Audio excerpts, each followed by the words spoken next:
Oke, sebelumnya Assalamualaikum warahmatullahi wabarakatuh. Selamat pagi.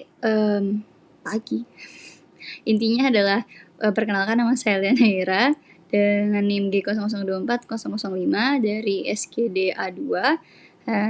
Di sini izin saya membuat laporan praktikum untuk anatomi blok 2.3 mengenai neuroendokrin dan indera khusus. Oke, ini adalah laporan praktikumnya, ada kasusnya, bisa dibaca sendiri. Untuk mungkin lanjut saja. Oke, lanjut. Untuk pertanyaan pertama, jelaskan struktur pembentuk circulus willis mulai dari bagian anterior hingga posterior. Sebutkan juga fungsinya dalam menjaga perfusi cerebral saat terjadi sumbatan saat salah satu arteri besarnya. Oke, lanjut saja. Oke, di slide yang selanjutnya ini ada gambar circulus willis, di mana bisa dilihat ya bentuknya ya seperti ini. Mungkin sebelumnya saya izin menjelaskan mengenai bagian anterior terlebih dahulu. Apabila darah masuk dari arteri karotis interna, dia itu bisa menuju ke dua arah, yaitu ke arteri cerebri media atau langsung ke arteri cerebri anterior. Nah, misal terjadi sumbatan di arteri karotis internanya, nah dia itu ingin melanjutkan darahnya ke arteri cerebri anterior. Itu bagaimana caranya? Bisa itu dengan bantuan ada itu nomor 2. Kalau dari nomor 2 itu ada arteri communicans anterior yang menghubungkan antara arteri cerebri anterior yang bisa dari nomor 1 dengan sinistra dan dextranya. Nah, di sini contohnya apabila terjadi sumbatan, arteri yang kontralateralnya, darah dari arteri kontralateralnya itu bisa mengirimkan darahnya itu melewati arteri komunikasi ini gitu. Terus lanjut ke bagian posterior. Nah, dia ini berasal dari arteri vertebralis, di mana arteri vertebralis itu ya bisa dilihat nomor 8. Di mana nomor 8 itu akan bergabung menjadi arteri basilaris yang nomor 7, dan setelah itu dia itu akan melanjutkan dirinya menjadi nomor 6, yaitu arteri cerebri posterior.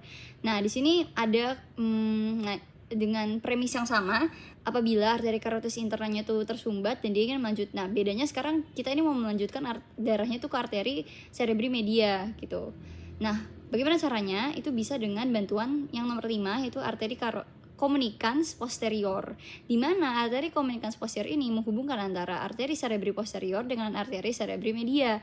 Nah, jadi apabila contohnya arteri karotis internanya tersumbat, dia itu bisa dari arteri vertebralis melanjutkan darahnya ke arteri basilaris, terus ke arteri cerebri posterior, bisa melanjutkan ke arteri communicans posterior, terus baru dia akan ke arteri karotis internanya dan melanjutkan diri langsung ke arteri cerebri media. Jadi bisa lihat dari nomor 8 ke 7 ke 6 habis ke 5 habis ke 4 gitu. Oke, mungkin untuk nomor ini lanjut. Oke, lanjut ke nomor selanjutnya, nomor 2. Pertanyaannya, sebutkan dan jelaskan perbedaan antara traktus corticospinalis dan traktus spinothalamikus yang meliputi fungsi, titik awal, akhir, lokasi penyilangan atau dekusasio, dan letak relatif di medula spinalisnya. Oke, pertama di sini saya izin menjelaskan dulu perbedaannya berdasarkan fungsi dan penyilangannya atau dekusasio.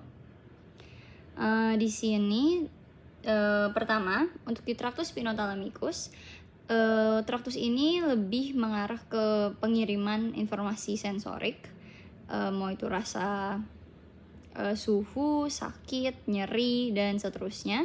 Dimana traktus corticospinalis itu lebih ke arah kontrol motorik secara sukarela. Dan itu biasa langsung mengendalikan otot-otot anggota tubuh, dan dia itu juga biasanya berkebalikan dengan daerah di mananya awal dari traktus corticospinalis ya. Misal otak kanan akan mengendalikan alat gerak yang di sebelah kiri, seperti itu. Terus untuk penyilangannya atau dekusasionya. Nah, untuk traktus corticospinalis dia itu bersilangan di traktus corticospinalis yang lateral di dekusasio piramidalis. Tetapi untuk corticospinalis anterior tuh tidak menyilang di dekusasio. Nah, bagaimana dengan traktus spinothalamicus? Traktus spinothalamicus itu akan bersilang nanti di commissura anterior medulla spinalis. Oke, lanjut. Nah, di sini bisa dilihat ada alur dari traktus spinothalamicus. Nah, di sini bisa dilihat dia awalnya itu karena dia masuk ke sensorik ya. Berarti dia masuk ke eferen, di mana dia itu akan menerima dulu rangsangannya dan akan melanjutkan awalnya itu dia ganglion radix posterior. Itu adalah awal dari traktus spinothalamicus. Nah, karena dia masuk melewati ganglion radix posterior, maka saat di medulla spinalisnya, kalau dilihat bisa terlihat tidak ya, di nomor seperti tidak terlihat. Ya, intinya nanti dia akan lewat belakang dari medulla spinalis astoposteriornya. Nah, dia itu akan melanjutkan diri, lanjut, dan akan berakhirnya itu nanti di nucleus ventral posterolateral thalamus. Bisa dilihat nomor 3. Ya, itu adalah akhir dari traktus spinothalamicus. Oke, mungkin lanjut. Nah, lanjut di sini itu bisa dilihat ini juga alur, tapi ini alur dari traktus corticospinalis sekarang. Nah, karena corticospinalis tadi itu lebih mengarah ke motorik atau mengatur motorik secara ini. Nah, maka dia itu akan mendapatkan sinyal itu dari otak dulu gitu. Dia kayak, oh aku mau gerakin ini, maka seperti itu. Nah, maka dia itu dimulai dari cortex cerebri. Nah, di mana di gyrus presentralisnya, lebih tepatnya di area Brodmann 4. Itu nanti motorik primernya. Nah, setelah itu nanti dia akan melanjutkan terus kode yaitu nomor 1 tadi yang korteksnya itu lanjut. Nah, dia ini akan bersilangan tadi ya di decussatio pyramidalis, itu bisa dia di nomor 6 ya. Di nomor 6 tuh ada decussatio pyramidalis, tempat penyilangan di lateralnya. Nah, habis itu dia udah bersilang, nanti dia akan lanjut terus, dan di sini dia tuh karena dia ini ingin melakukan persinyalan eferen atau memberikan perintah, sehingga dia akan lewat depan dari medulla spinalis. Nah, sehingga nanti dia akan berakhir melewati neuron motorik kornu anterior dari medulla spinalis dan akan berakhir di otot-otot rangka yang memang ingin diatur atau digerakkan seperti itu. Oke, mungkin itu untuk nomor. Oh ya, lanjut. Oke, next. Sekarang izin saya menjelaskan mengenai letak relatif dari traktus spinothalamicus dengan corticospinalis di medulla spinalis. Ya. Nah, di sini pertama saya akan menjelaskan dulu yang nomor 4. Kalau di nomor 4 itu adalah tempat di mana traktus spinothalamicusnya berada. Yang bisa dilihat dia itu berada di funiculus lateralisnya, ya. Nah, habis itu kalau untuk yang corticospinalis itu dibagi jadi 2. Nah, itu ada lateral dan anterior. Nah, pertama yang anterior itu bisa di nomor 11, itu ada traktus corticospinalis anterior dekat dengan visura media anterior. Terus bagaimana dengan lateralisnya? Nah, lateralis itu berada di funiculus lateralis juga, tapi posteriornya. Nah, tapi di sini kelihatan nggak ya? Nomor 9. Jadi nomor 9 itu ada traktus corticospinalis yang lateral. Jadi itu berada di lateral tapi di bagian posteriornya. Seperti itu. Oke, mungkin itu saja untuk nomor 2. Oke, sekarang saya izin menjelaskan mengenai nomor 3. Sebutkan pembagian trunkus cerebri batang otak dan minimal 2 struktur penting dari mesencephalon, pons, dan medulla oblongata. Oke, sekarang di sini bisa dilihat ini adalah bagian dari trunkus cerebri, dilihat dari depannya atau ventral. Nah, di sini bisa dilihat itu itu ada 3 bagian yang kita tahu, yaitu ada mesencephalon, ada pons, ada medulla oblongata. Nah, untuk yang bagian mesencephalon. Nah, mungkin di sini kurang terlihat ya mesencephalonnya. Seharusnya tuh ada gambar yang kebuka gitu. Tapi tidak masalah, akan saya jelaskan mengenai mesencephalon. Di mesencephalon itu ada beberapa bagian penting, tapi saya akan menyebutkan 2 saja. Itu ada pertama ada pedunculus cerebri. Jadi dia ini semacam bulat gitu, jadi bentuknya kayak Mickey Mouse. Dimana pedunculus cerebri ini terdiri dari 2 hal, ada crus cerebri, setelah itu ada tegmentum mesencephali yang nantinya akan dipisah oleh substansia nigra.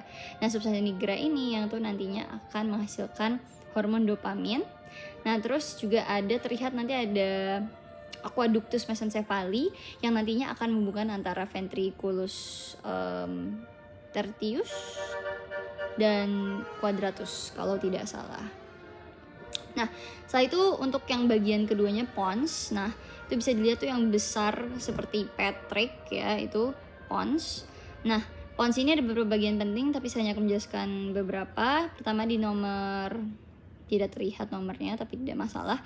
Nanti di tengah-tengah itu nanti akan ada sulcus. Nah, sulcusnya ini namanya apa? Sulcus basilaris pontis. Nah, dari namanya berarti dia akan dilewati oleh arteri basilaris. Nah, setelah itu di pons ini juga dapat terlihat beberapa keluarnya nervus cranialis. Mungkin dari yang nomor berapa itu? 2 dan nervus 5. Setelah itu ada nomor berapa itu? Nomor 3. Ya, nomor 3 itu ada vestibulocochlearis. Dan sebenarnya di tengahnya lagi tuh ada nervus 6, nervus abducens. Nah, habis itu ada banyak. Nah, tapi yang paling terlihat tuh yang nervus 5 ya, nervus 5 trigeminus itu yang ada di brachium pontisnya, nomor 2. Nah, habis itu lanjut ke medulla oblongata. Di bawahnya itu bisa terlihat ada di nomor 6 ada decussatio pyramidalis yang sebelumnya sudah saya jelaskan. Setelah itu di nomor 7 ada piramidis. Juga ada olive, itu yang nomor 8. Ya, jadi dia semacam penimbunan dari tractus corticospinalis gitu. Oke, lanjut next, nomor 4. Jelaskan asal-usul nukleus dan fungsi dari 3 nervus cranialis motorik murni, misalnya nervus 3, 4, dan 6, serta akibat lesi pada upper motor neuron dan lower motor neuronnya. Next slide.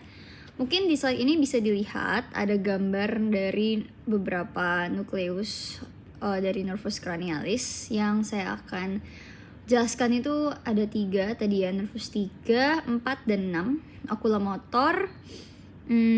Setelah itu ada nervus trochlearis dan abducens. Nah, jadi di nervus 3 dulu. Nah, mungkin bisa dilihat bahwa itu ada nukleus dari nervus 3, itu namanya oculomotor nukleus di nomor 1 kalau bisa dilihat. Dan dia ini berada di, kalau ya jelas ya, itu ada di mesencephalon di colliculus superiornya. Di colliculus superiornya. Nah, dan sebenarnya itu ada satu nukleus lagi namanya nukleus Edinger-Westphal. Dia itu bagian dari parasimpatis yang diatur oleh nervus yang mengatur fungsi parasimpatis oleh nervus oculomotor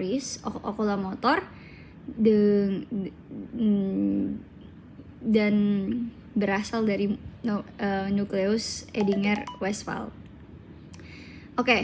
Mungkin lanjut ke fungsinya, tapi mungkin sebelum itu saya menjelaskan juga untuk yang lainnya, nukleus yang lainnya.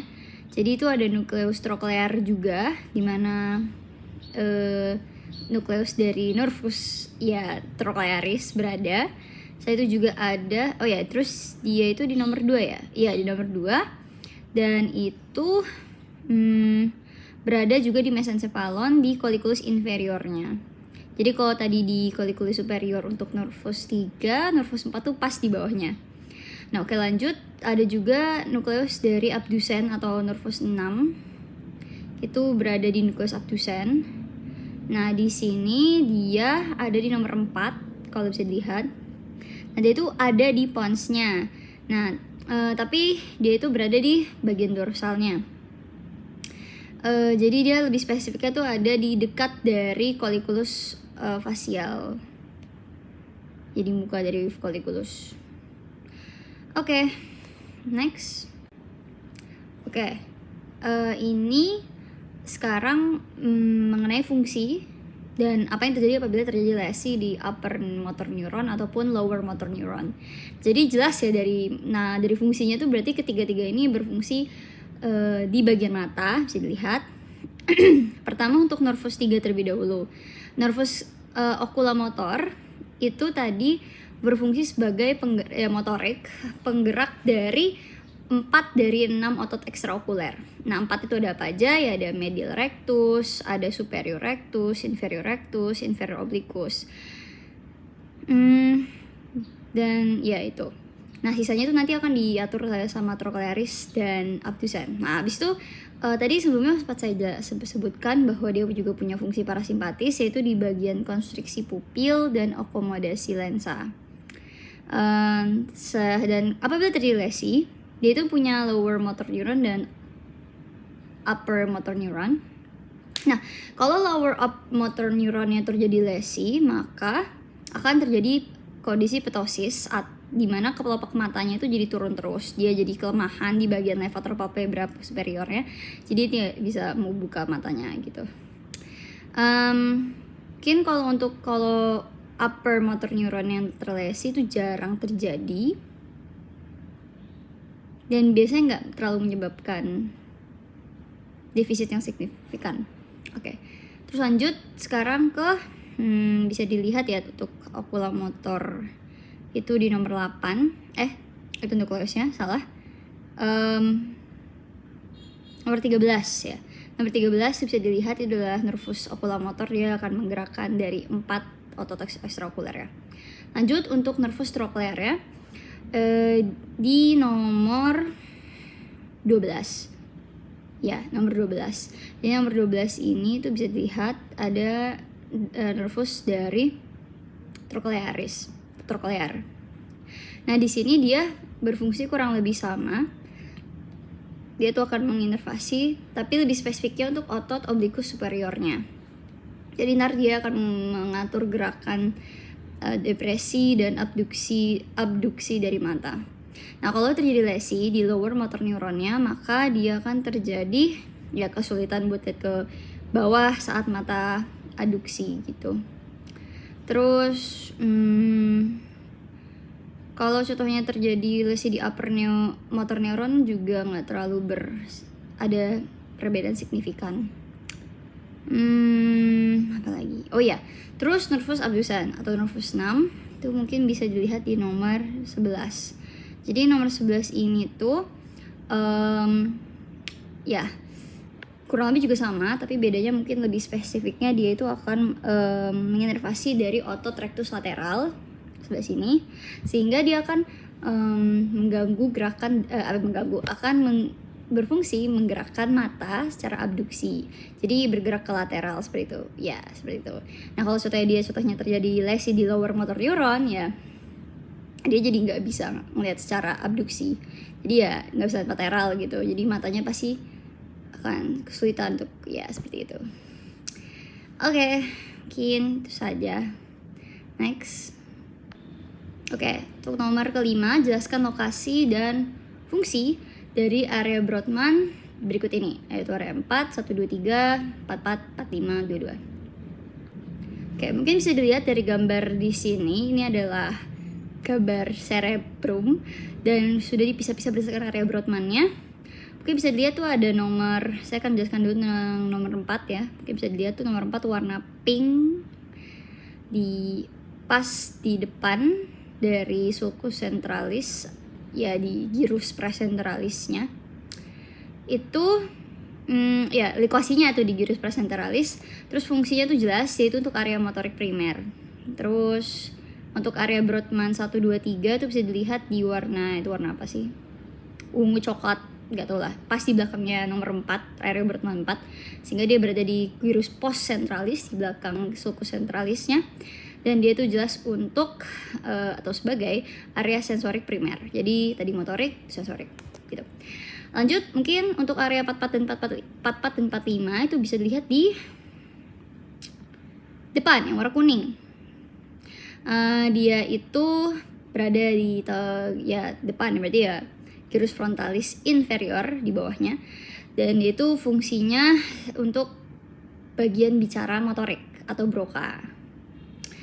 Area Broca, oke. Terus area 22. Nah, area 22 ini kalau dilihat di sini tuh di tengah bawah coklat itu pas di temporalis, jadi di gyrus temporalis superior, dan itu untuk area auditori yang sekunder tapi bukan yang primer. Oke, next. Oke, di sini saya akan langsung menjelaskan 2 nomor saja biar tidak banyak slide-nya. Jadi 2 nomor 6, mengapa oklusi pada arteri cerebri media itu lebih sering menyebabkan kelumpuhan pada wajah dan lengan dibandingkan tungkai. Oke.